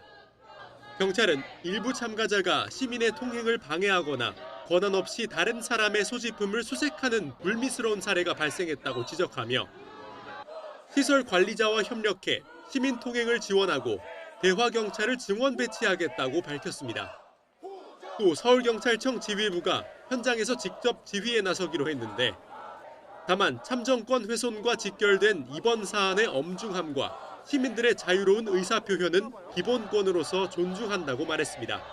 YTN 표정우입니다. 일주일째 논란이 되고 있는 투표용지 부족 사태, 송파구만의 일이 아니었다고 하는데요. 또 어디에서 어떤 문제가 발생했는지 선거 지원 업무에 직접 참여한 현장 공무원 모시고 구체적으로 들어보겠습니다. 박복환 전국 공무원 노조 서울본부 부본부장과 함께하겠습니다. 어서 오십시오. 네, 반갑습니다. 네, 자 이번 선거 지원 업무에도 투입되셨다라고 들었는데 늘상 이렇게 선거철이면 지자체 공무원들이 선거 지원 업무를 맡고 있는 겁니까? 선거철이 되면 모든 업무는 지자체 공무원들이 다 하고 있습니다. 예. 선거 공문물 발송부터 투표소 설치, 투표소 관리, 그리고 투표소 설치 모든 과정을 다 지자체 공무원들이 하고 있다라고 보시면 될 것 같습니다. 그러면 현장 실제 투표소에는 그 선관위 직원들이 나와서 관리를 한다든지 그런 시스템인가요? 그런 시스템이 아닙니다. 이건 시스템에 문제가 있다고 보는데요. 그 중앙선관위가 있고 시도선관위가 있고 그러니까 지역선관위, 다시 말씀드리면 이제 군 선관위가 있는데 지역선관위는 그 직원들이 많으면 15명, 적으면 12명이 근무하고 있기 때문에 인력이 부족한 상황은 맞습니다.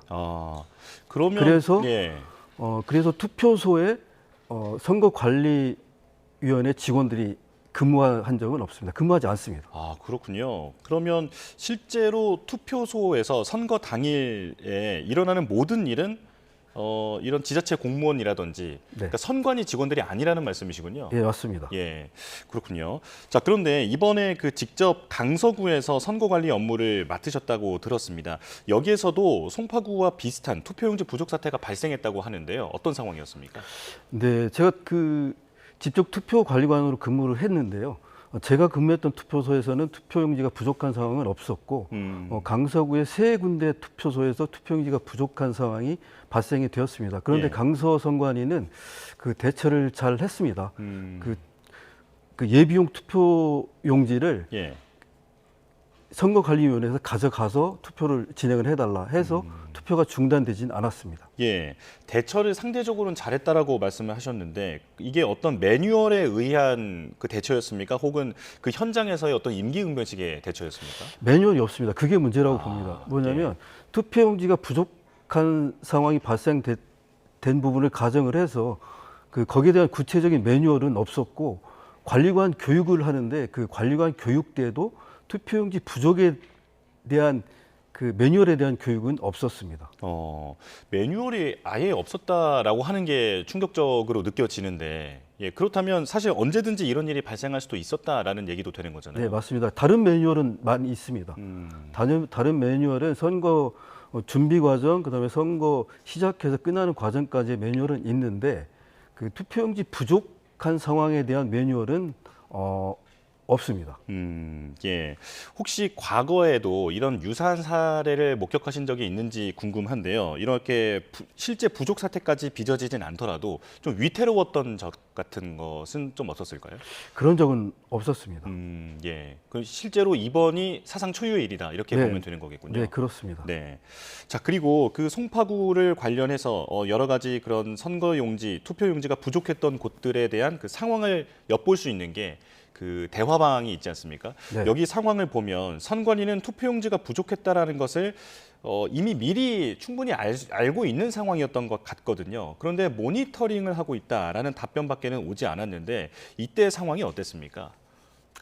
그때 상황은 현장에 있는 그 투표관리관들은 발을 동동 구를 수밖에 없었고 투표용지가 빨리 공급되기만을 기다리는 그런 절박한 상황이었다라고 보시면 될 것 같습니다. 예, 선관위 직원들도 그랬겠습니다만 그 말씀하신 대로 선거 관리 지원 업무를 나오신 분들은 실질적으로 어떤 그 유권자들의 항의라든지 이런 부분들을 직접 맞닥뜨린 상황이잖아요. 맞습니다. 예. 네. 투표소에서 관리관을 하거나 투표소에서 근무를 하다 보면 여러 가지 변수도 많고 여러 가지 항의, 그다음에 여러 가지 민원 굉장히 많이 들어오는데 이번 사안 같은 경우는 초유의 사태가 벌어졌기 때문에 그 투표소에 근무했던 직원들은 말도 못하는 아마 항의와 그 심지어 욕설까지 들었을 것 같습니다. 예, 이게 항상 선거철마다 자주 반복되는 일입니까? 아닙니다. 선거철마다 투표용지가 부족했던 사례는 없었습니다. 예. 투표소에서 그 뭐 여러 가지 작은 사고들은 일어날 수 있습니다. 예. 또 작은 실수는 있을 수 있습니다. 그렇지만 이번처럼 투표용지가 실제로 부족해서 항의를 받거나 하는 것은 이제 처음이었다. 네. 라는 말씀이시고요. 자, 투표용지 인쇄 기준도 지금 논란이 되고 있는데 이번에 50%만 인쇄하겠다라는 그 결정이 어떻게 이루어졌는가 여기에 대해서도 논란이 분분합니다. 이게 지금 평소처럼 어떤 일방통행식 행정이 아니었느냐라는 지적이 있는데요. 어떻게 보십니까? 중앙선관위에서 최소 50%라는 기준을 세웠다고 합니다. 그래서 서울시 같은 경우는 3개구는 50%, 나머지는 60% 인쇄를 해서 준비를 했다고 합니다. 예. 그러면 50%만 인쇄한다든지 이런 결정이 어떻게 이루어졌는지까지는 이제 현장에 그 지원하는 공무원들이 알 수는 없는 그런 시스템입니다. 알 수 없습니다. 아마도 선거 관련해서 내부적으로 결정했을 것 같습니다. 예. 지금 상황을 보면 이제 분노하고 있는 국민들도 상당히 많고 그리고 일주일째 시위도 계속 이어지고 있습니다. 현재 분위기 어떻게 보고 계십니까? 현재 분위기는 아마 상상이 안 될 것 같습니다. 투표하러 왔는데 투표용지가 없다. 예. 그 대기표를 주고 대기하고 있어라. 그런데 이제 투표하러 오는 그 유권자들은 계속 몰려오는 상황인데 그 상황에서 계속 대기 번호표를 주고 감당이 안 되니까 집에 가 있으면 다시 방송을 해서 투표할 수 있도록 안내를 하겠다. 이 상황을 이해할 수 있는 우리 유권자는 없을 것 같습니다. 예. 너무 많이 화가 날 것 같고 그 상황을 이해 못해서 아마도 아비규환 상태 그 정도 상태였을 것 같습니다. 예, 일부 공무원 노조의 지부에서는 앞으로 선거 업무를 맡지 않겠다라고 선언한 것으로도 알려져 있습니다. 지금 그 분위기는 어떻습니까?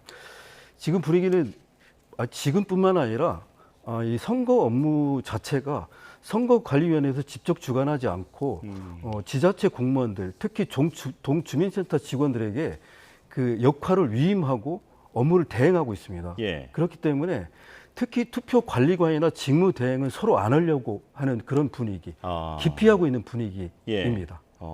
그렇다면 이게 어떤 법령에 의해서 원치 않더라도 지금 업무를 맡을 수밖에 없다라는 상황인 건가요? 네, 현실적으로 현행 그 공직선거법상에는 위임할 수 있고 대행할 수 있다라고 되어 있습니다. 아, 그렇군요. 그리고 또 선관위 그 직원들의 높은 휴직률 그리고 선거 처리되면 휴가를 많이 떠난다라고 하는 그런 부분들에 대한 지적도 있습니다. 공무원 사회에서는 이런 문제 어떻게 보고 있습니까? 그 문제하고 선거관리위원회 직원들이 휴직률이 높은 부분하고 이번의 사안하고 연관시키기에는 좀 문제가 있다고 봅니다. 지금 현실적으로 지금 출산과 육아를 장려하는 정책이기 때문에 계속해서 공무원들의 그 휴직률은 높아지고 있는 게 현실입니다. 예. 예, 그 문제하고 이 문제는 다른 것 같습니다. 예. 그러니까 선관위 직원들의 휴직, 휴가 같은 문제를 이번 사태의 원인으로 연결짓는 것은 무리가 있다고 예, 봅니다. 무리가 있다라는 말씀이시고요. 그렇다면 계속 반복해서 말씀하시는 것처럼 시스템의 문제다라는 네, 맞습니다. 거잖아요. 예. 일단 가장 중요한 건 그렇다면 선관위의 인력 부족 이걸 꼽을 수 있을까요? 저희들은 공무원노조에서는 그 시스템의 문제다, 구조적인 문제다라고 여러 번 지적을 했고 요구를 했습니다. 그 문제는 선관위가 직접 선거를 주관하거나 직접 선거에 대한 모든 부분을 관리하지 못합니다. 그 이유는 그 지자체 선관위의 인력이 부족합니다. 부족하기 때문에 지방자치 공무원들을 의지할 수밖에 없고 지방자치 공무원들 특히 동주민센터 직원들에게 역할을 위임하고 업무를 대행하고 있는 이 구조가 문제라고 생각합니다. 예. 이번 투표용지 부족 사태가 아니더라도 그간 앞서 말씀해 주신 것처럼 여러 문제가 있었고 그리고 여러 민원에도 시달리고 있는 그런 상황에서 이런 게 계속 반복이 됐다면 선관위의 그 조직 구조라든지 이런 부분을 개선하려는 움직임도 있었을 것 같거든요. 그런데 그동안은 큰 변화가 없었던 겁니까? 제가 기억하기로는 2022년도에 중앙선관위에서 한국정당학회에 맞습니다. 한국정당학회에 용역을 줘서 선거제도 개선 방안에 대한 연구한 결과가 있습니다. 그 결과에 보면은 선관위가 지자체 공무원에게 그 위임하고 대행하는 그 업무 구조 자체가 한계가 있다. 개선이 필요하다. 이런 내용이 있습니다. 그 얘기는 뭐냐면 선거관리위원회가 선거를 주관하고 모든 책임을 지고 관리하지 못하기 때문에 지자체 공무원들에게 역할을 위임하고 업무를 대행하고 있는 이 구조 자체가 문제라고 생각하는데요. 충분히 선관위에서 관리하고 그 책임지고 운영할 수 있다고 생각합니다. 저는 이렇게 하면 된다라고 생각합니다. 뭐냐면 이번에 지방선거가 있었고 이제 2년 후에 총선이 있고 2년 후에 대선이 있습니다. 선거가 매년 있는 게 아니고 2년에 한 번씩 돌아오기 때문에 미리 준비를 해서 계약직 공무원을 미리 채용을 하고 그리고 선거 사무원들 관리관 직무대행 선거 사무원을 미리 모집을 해서 체계적으로 교육을 시키고 인력풀을 만들어 놓고 그리고 그 인력풀에서 선거가 필요한 시점에 그 인력풀을 활용해서 선거를 치르면 된다라고 생각합니다. 현재 선거관리위원회 그 인력이 부족하다라는 얘기를 계속 할 필요는 없고 대안을 만들어서 충분히 가능하다라고 생각합니다. 그렇군요. 그러니까 조직을 항상 크게 유지하지 않더라도 선거를 앞두고 그래도 어느 정도는 미리 여유를 두고 많은 인력을 모집을 해서 교육을 시켜서 그리고 이제 선거에 투입을 한다면 이런 문제는 예방할 수 있을 것이다. 네, 라는 말씀이시죠. 자, 그리고 그런 교육은 어떻게 이루어지는지도 궁금하고 무엇을 교육받는지도 궁금한데 그 선거 관리의 전문성 분야 있지 않습니까? 이 부분에 대한 교육은 잘 이루어지고 있습니까? 관리관 선거가 이제 임박해서 그 투표소의 관리관하고 직무대행 교육을 합니다. 관리관 교육은 2번을 하고 직무대행은 교육을 1번 받습니다. 예. 그리고 그 투표소에서 같이 근무하게 되는 그 사무원들, 구청 직원이나 일반 사무원들을 관리관이 교육을 하게 되어 있습니다. 그렇기 때문에 전문성은 부족하다라고 예. 말할 수 있겠습니다. 예. 지금 부장님께서 들려주신 얘기를 종합해 보면 일단 선거 관리 전체에 인력이 부족한 데다가 그리고 그것이 상당 부분 외주화가 되어 있다라는 문제, 그것 때문에 직접 관리가 안 된다라는 것이고, 그리고 선거 관리의 전문성에 대해서도 조금 더 보완할 필요가 있다라는 말씀이시잖아요. 그래서 종합적으로 보면 이번 같은 사태를 예방하기 위해서 부본부장님께서 생각하셨을 때 가장 시급한 과제는 뭐라고 보십니까? 가장 시급한 과제는 계속해서 말씀드렸던 것처럼 선거관리위원회에서 선거 전반적인 부분을 다 이해하고 관리하고 그리고 전문적으로 세계적으로 진행을 해야 된다. 선관위에서 전담을 해야 된다. 예. 그렇지 않기 때문에 문제가 생긴다라고 보고 있습니다. 예, 직접 관리를 강화하는 것이 가장 핵심이다. 네, 이렇게 정리하겠습니다. 자, 여기까지 말씀 듣겠습니다. 박복환 전국공무원노조 서울본부 부본부장과 함께했습니다. 고맙습니다. 네, 고맙습니다.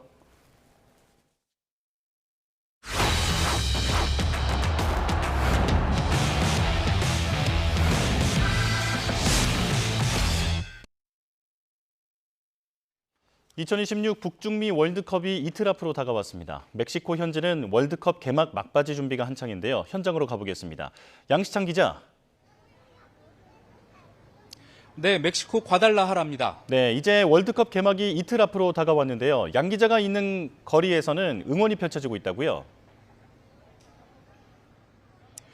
네, 그렇습니다. 제가 있는 이곳이 이 과달라하라 시내 중심지라고 할 수 있습니다. 이 지역 랜드마크인 과달라하라 대성당이 제 뒤로 보이고요. 또 그 앞으로는 넓은 광장이 펼쳐져 있습니다. 제 옆으로 이 팬 페스티벌이 열리는 장소 준비가 한창인데요. 바로 이곳에서 이 과달라하라 주민들이 합동 거리 응원을 펼칠 예정입니다. 2002년 서울의 시청 앞 광장 같은 곳이라고 생각하시면 되겠습니다. 개막을 이틀 앞둔 현재 이곳 과달라하라는 월드컵에 대한 기대감이 가득합니다. 아직 개막 전인데도 가족 구성원 전부가 똑같이 축구대표팀 유니폼을 입은 경우를 쉽게 볼 수 있고요. 또 귀여운 초록 유니폼을 입힌 반려견도 볼 수 있었습니다. 제가 어제 멕시코 현지에서 이 한국 축구팀에 대한 애정이 유독 높다는 소식을 전해드렸는데요.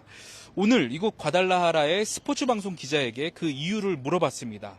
역시 손흥민 선수와 K-팝, 또 2018년 러시아 월드컵이 그 이유였는데요. 한번 직접 들어보시겠습니다.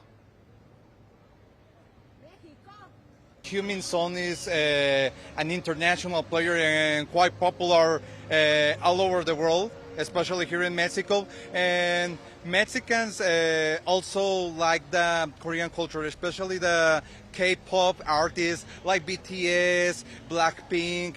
How can I say, grateful about that somehow the Korean players helped the Mexican team. 네, 멕시코 분들이 한국을 사랑하는 이유를 직접 말씀을 해주시니까 듣기에 재밌는데요. 축구 대표팀은 오늘 비공개 훈련을 한다고요? 그렇습니다. 그래서 오늘은 저도 축구대표팀의 훈련 모습을 지켜볼 수가 없었는데요. 축구대표팀은 어제부터 이 공식 훈련장 담장을 모두 현수막으로 가리면서 이 비공개 훈련에 대비했습니다. 바깥에서 안쪽을 아예 볼 수 없게 했을 뿐 아니라 훈련장 인근으로 경찰과 군인들도 삼엄한 경계에 나서고 있습니다. 축구대표팀은 대신 이 훈련 내용은 언론에 공개했는데요. 기본 워밍업을 마치고 지그재그 달리기와 공 뺏기 훈련을 진행했고요. 또 이후 공격과 수비 전술 훈련, 특히 세트피스 훈련을 집중적으로 실시했다고 밝혔습니다. 이 첫 경기 상대 체코는 장신을 활용해 세트피스 상황에 강한데요. 이에 대한 공격과 또 수비 전술을 집중적으로 다듬은 것으로 보입니다. 이제 결전이 이틀 앞으로 다가왔는데요. 제가 현지에서 만난 멕시코 축구팬은 이 한국팀의 선전을 확신하고 있었습니다. 한번 직접 들어보시겠습니다. I think this tournament probably is a good chance for Asian teams to reach the higher levels. Mexico first, Korea second, Czech Republic third, South Africa fourth. 네, 축구대표팀은 경기 전날인 내일 공식 기자회견을 진행한 뒤 경기장 잔디를 직접 밟아볼 예정이고요. 이후 마지막 공식 훈련을 진행할 계획입니다. 지금까지 과달라하라에서 YTN 양시창입니다. 이란 전쟁과 고유가 직격탄을 맞은 미국 소규모 자영업자의 경기 체감 지표가 1년 8개월 만에 최저로 떨어졌습니다. 다만 글로벌 에너지 공급 차질로 원유 수출이 늘면서 미국의 무역 적자 규모는 기대 이상으로 감소했습니다. 뉴욕에서 이승윤 특파원입니다. 미국 뉴욕 뉴저지에서 북중미 월드컵 결승전을 포함해 8경기가 예정된 가운데 조란 맘단이 뉴욕 시장이 $26짜리 식음료 메뉴를 선보였습니다. $26 food and drink options at more than 488 small businesses and restaurants across our city. 월드컵 개최지 호텔은 300% 이상 예약이 늘었지만 미국 내 소상공인들은 월드컵 특수를 누리지 못할 것이란 우려가 제기되자 선제 대응에 나선 겁니다. 실제로 전미 자영업 연맹이 발표한 미국의 5월 소기업 낙관 지수는 95.3으로 4월보다 0.6포인트 하락해 20개월 만에 최저치를 기록했습니다. 특히 인건비와 연료비 압박에 가격을 올렸다는 응답은 36%로 전월보다 6%포인트 증가했고 앞으로 올리겠다는 응답은 34%로 7%포인트 늘었습니다. 미국 골목 상권이 얼어붙으면서 고용과 투자를 포기하고 가격은 올리는 인플레이션 악순환 우려가 고조되고 있습니다.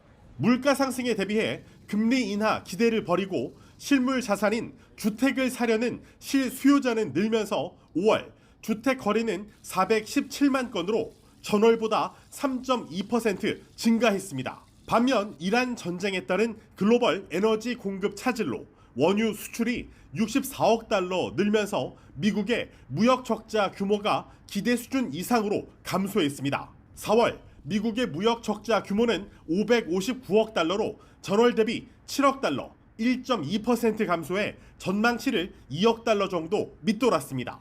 이처럼 대기업 중심의 AI와 에너지는 호조를 보이고 소기업들은 경기 침체 속 물가 상승에 시달리는 양극화 현상은 연방준비제도의 통화정책 행보에 상당한 부담을 줄 것으로 보입니다. 뉴욕에서 YTN 이승윤입니다.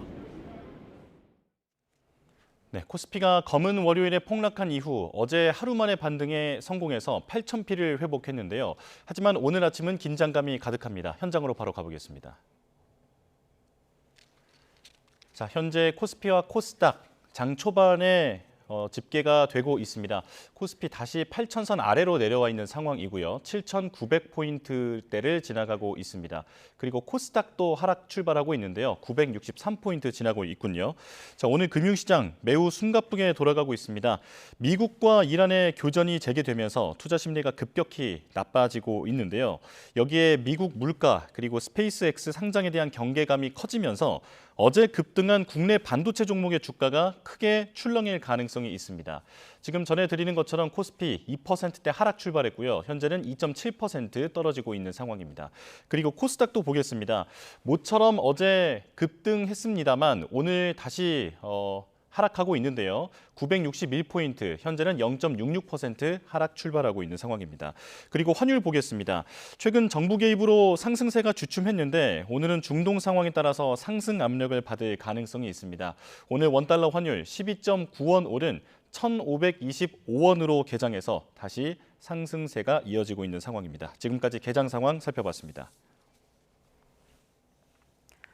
카카오 노조가 오늘 창사일에 첫 부분 파업에 돌입합니다. 민주노총 전국화학섬유 식품산업노조 카카오지회는 오늘 오전 10시부터 오후 3시까지 부분 파업에 나선다고 밝혔습니다. 카카오 노조원들은 오늘 오전 11시 반 경기도 성남시 판교역 광장에 모여 H스퀘어까지 행진을 벌인 뒤 본집회를 열 예정입니다. 노조는 경영진의 지속적인 경영 실패를 규탄하고 고용 안정과 경영진 중심의 보상체계 개선을 요구할 전망입니다. 카카오 측은 어떤 상황에서도 이용자들의 불편이 없도록 필요한 대응 체계를 갖추고 안정적 서비스 운영에 최선을 다하겠다고 밝혔습니다. 유료 멤버십 가입 유도를 위해 일회성 쿠폰 할인가를 상시적인 회원 할인 가격인 것처럼 부당 광고한 쿠팡에 대해 공정거래위원회가 과징금 5억 원을 부과하기로 했습니다. 정액 과징금 최고액인데요. 기만적 행위에 비해서 제재 수위가 낮다는 지적에 따라 공정위는 부당 광고에 따른 정액 과징금 상한을 10배 올릴 예정입니다. 이승은 기자입니다. 지난 2020년 8월부터 1년 8개월간 쿠팡이 유료 멤버십인 와우 회원을 모집하며 물건 가격을 표시한 화면입니다. 와우 회원가라는 표시와 함께 심지어 줄줄이 영어로 적힌 가격표, 회원 전용 특가 등의 표현을 보면 마치 회원에 가입하면 항상 물건을 더 싸게 살 수 있을 것처럼 보입니다. 하지만 이 기간 실제 와우 회원가는 일회성 쿠폰 할인가였습니다. 또 모든 상품이 아니라 하나의 상품에만 할인이 적용됐습니다. 쿠팡은 하지만 이런 점을 제대로 밝히지 않았고 유료 회원 가입 가격을 이 기간 월 2,900원에서 4,990원으로 올리기도 했습니다. 한 번밖에 할인이 안 된다. 일반 구매자와 금액이 똑같아서 속았구나 싶다는 소비자 불만이 잇따르기도 했습니다. 공정위는 쿠팡의 이 같은 기만적 광고에 대해 시정명령과 함께 과징금 5억 원을 부과하기로 했습니다. 유료 회원 전용 할인 정보는 소비자 선택의 중요한 고려사항이라는 점과 기만적 광고가 1년 8개월 이상 지속된 점, 하지만 관련 매출액 산정이 어려운 점 등을 고려해 정액 과징금 법정 최고액을 부과하기로 했습니다. 와우 회원 수는 한 450만 정도 증가한 것 같고요. 해당 기간 동안. 이 이후에 21년, 22년 이후부터 지금까지는 쿠팡이 점유율이 가장 높은 사업자로 자리매김했다고 알고 있습니다. 부당 광고에 대한 과징금 상한이 낮아 제재의 실효성이 떨어진다는 지적에 따라 공정위는 정액 과징금 상한을 현재의 5억에서 50억 원으로 정률 과징금 상한을 관련 매출액의 2%에서 10%로 올릴 계획입니다. YTN 이승은입니다. 가을 최대 미술 축제인 프리즈 서울과 키아프 서울 공동 개최가 올해도 9월 서울 코엑스에서 시작됩니다. 먼저 25주년을 맞은 키아프에는 세계 18개국 175개 갤러리가 참여하며 전시 기간은 9월 2일부터 6일까지입니다. 프리즈 서울은 9월 2일에서 5일까지 열리며 30개국 125개 이상의 갤러리가 참여합니다. 프리즈는 아트바잘과 함께 세계 양대 아트페어로 꼽히며 키아프는 한국화랑협회가 주관하는 국내 최대 아트페어로 2022년부터 서울에서 공동으로 행사를 진행하고 있습니다. 오늘은 중부와 남부의 하늘 표적이 사뭇 다르게 나타나겠습니다. 우선 중부지방은 하늘빛이 흐린 가운데 곳곳에 산발적인 비가 내리겠는데요. 이에 따라 서울 한낮 기온이 25도 선에 머무르겠습니다. 반면 남부지방은 대체로 맑겠고 대구의 한낮 기온이 29도까지 오르는 등 이맘때 수준의 낮더위가 나타나겠습니다. 예상되는 비 예상부터 살펴보겠습니다. 오늘 저녁까지 수도권과 강원, 충청 북부와 경북 북부에 5에서 30mm의 비가 오겠는데요. 다만 수도권은 오전까지 비가 소강 상태를 보이는 곳이 많겠습니다. 오늘 낮 기온은 서울이 25도로 중북부 지방은 예년 수준을 다소 밑돌겠지만 남부 지방은 광주와 창원이 28도까지 올라 일교차가 크게 벌어지겠습니다. 내일은 서울을 비롯한 내륙 곳곳에 요란한 소나기가 지나겠고요. 다가오는 주말에는 다시 30도 안팎의 낮더위가 나타날 전망입니다. 오늘 맑은 하늘이 함께하는 남부지방에서는 자외선이 무척 강하겠습니다. 외출 시 자외선 차단제를 꼼꼼히 덧발라 주시기 바랍니다. 지금까지 YTN 윤수빈입니다. 뉴스업 마칩니다. 내일 다시 뵙겠습니다. 고맙습니다.